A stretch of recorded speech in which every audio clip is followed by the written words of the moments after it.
night, about 7 years later, on September 13th, Lou had a dream about Jeff. These were common and were usually happy memories from his past, but this one was horrible. He was walking down a dark hallway in his house and began to smell a horrid smell.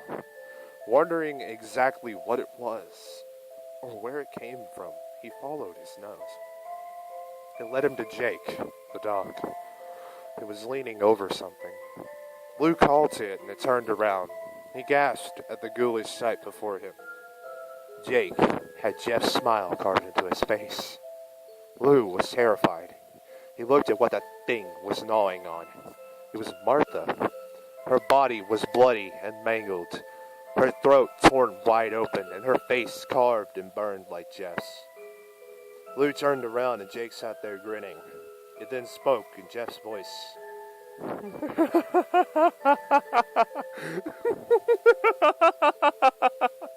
I found you, brother. Its laugh was bone-chilling, just like his brother's. Lou wanted to vomit, simply from the sheer terror. It then looked him in the eye and said, "Why don't you run, Lou?" After that, he woke up in his bed with sweat in his eyes. Was that a warning? Or... Lou was cut short as he heard a scream and smelled the same horrible stench he smelled in his dream. Oh God, not this. Anything but this. Lou dashed downstairs to the kitchen and pulled a butcher knife out of the cabinet, just in case he was right. To his horror, the sight in his dream was right in front of him. But instead of just Jake, a man stood beside him. Lou recognized him immediately.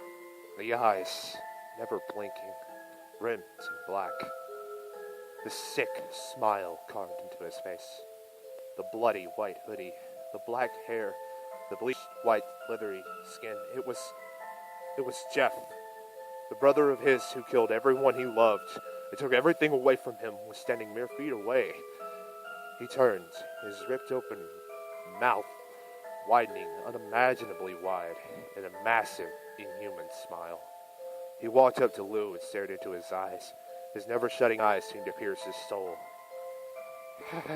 Hello, Lou. Did you miss dear old Jeff? Lou was never as terrified until that very moment. Jeff, who seemed to be 1,000 miles away just yesterday, was right in front of him. Rage filled Lou. Hatred for his brother who had taken everything from him was released. A strange feeling overcame him. He pulled out the knife he had hid in his pocket and attempted to stab Jeff, but he missed and felt a warm splash of liquid on his face. Lou opened his eyes to the worst sight he had ever seen. The knife had struck Martha in the heart. Blood oozed from her as she gasped for air. That's when he realized she was alive when the blade had made contact. Lou had killed Martha. The only mother figure he had left was gone. Her last words were, "Wake up, Lou. Your brother must be stopped." The life left her eyes. She had died.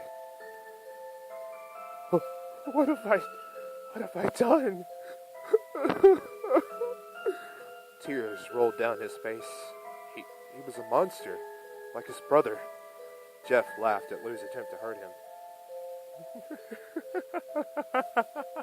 Now you can be beautiful too, brother. He dashed towards him with a hysterical laugh. The biggest amount of rage Lou had ever felt filled his body, willing it to kill Jeff. He wanted nothing more than to see that sick, twisted man die. Lou charged at him with so much speed he surprised himself, but he couldn't stop and be dumbfounded at his newfound strength. Not now, not while he could end this. Lou kept going and slashed at his brother, who was now laughing as loud as possible. Rage filled him more and more. He had become an anger-fueled killing machine, and he wasn't going to stop until he was dead.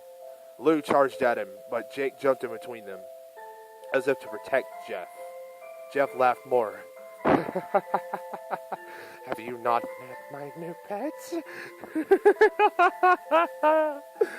Jake then spoke and said, "Oh, you, it's you. was spread the word. Now listen, because Jeff finished his sentence. Jeff is back! He laughed and somehow pinned Lou to the floor. He began slashing him over and over, once again and again, gashing his body everywhere.